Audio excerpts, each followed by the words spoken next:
Hadislarda keladi, 4 marta aytsa. Hadisda shunaqa deyilgan. Ya Rob, ya Rob, ya Rob, ya Rob desa, Alloh labbay bandam deydi.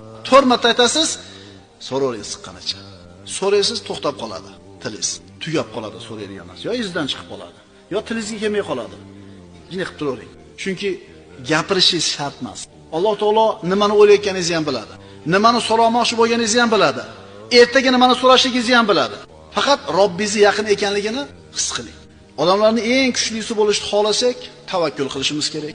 Odamlarning eng badavlati, boy bo'lishini xohlasak, o'zimizni qo'limizda turgan narsaga ishongandan ko'ra, Allohning beradiganiga ko'proq ishonishimiz kerak.